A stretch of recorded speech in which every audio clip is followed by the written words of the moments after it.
સુરતમાં કાયદો અને વ્યવસ્થાની સ્થિતિ કથળી રહી છે ત્યારે મકાઈ પુલ પાસે એક યુવાનની હત્યા કરાતા પોલીસ દોડતી થઈ ગઈ હતી। સુરતમાં રોજે રોજ હત્યા સહિતની ઘટનાઓ બની રહી છે ત્યારે મકાઈ પુલ પાસે રવિ બાટી નામના યુવાનની ઘાતકી હત્યા કરાઈ હતી। અજાણ્યા હત્યારાઓએ રવિ નામના યુવાન પર લાકડાના ફટકા વડે હુમલો કરી તેની ઘાતકી હત્યા કરી ભાગી છૂટ્યા હતા। બનાવની જાણ થતાં હાટફા પોલીસનો કાફલો સ્થળે દોડી ગયો હતો અને લાશનો કબજો લઈ પીએમ અર્થે સિવિલ હોસ્પિટલે ખસેડી હતી તો હત્યારાઓને ઝડપી પાડવા પોલીસે ચક્રો ગતિમાન કર્યા છે। મારું નામ વિકાસભાઈ વિનોદભાઈ છે, નાયકા। કઈ બાજુ રહેવાનું તમારું? મારું અહીંયા સુરતમાં હમણાં અહીંયા રેમ છું ને શું ઘટના બની છે? કોણ હતું? એ મારો મામો થાય। કઈ જગ્યાએ શું ઘટના બની? તમને કઈ રીતે ખબર પડી?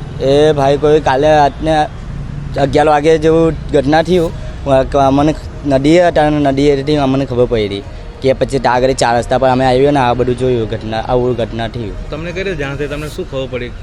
એટલે કોઈએ માર્યો એવું જાનમાં લઈને આવી રીતના બધું ખબર પડી અમને। કઈ રીતે માર્યું? કાં માર્યું હતું કઈ ખબર? હા, ગાલ પર મારેલું હતું ને માથા પર મારેલું છે।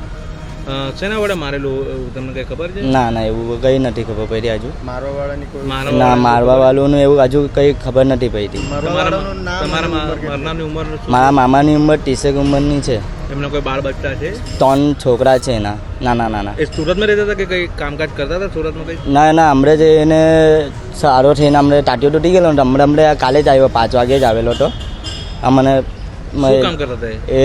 હજુ તો ટાટીઓ તૂટી ગયેલો હતો, ઉદ્ધાર જ કામ કરતો હતો। પછી ઘટના અહીંયા આવીને ઘટના થઈ ગઈ એક દિવસ। કોની પર શંકા છે કોણ હતું મારવા વાળું? ના ના, એવું કઈ નથી। કઈ જગ્યાએ ઘટના બની હતી? અહીંયા ચોકડી 4 રસ્તા પાસે, કયા? બેકરીના સામે, રોટીવાલા બેકરીના સામે થયેલી હતી ઘટના।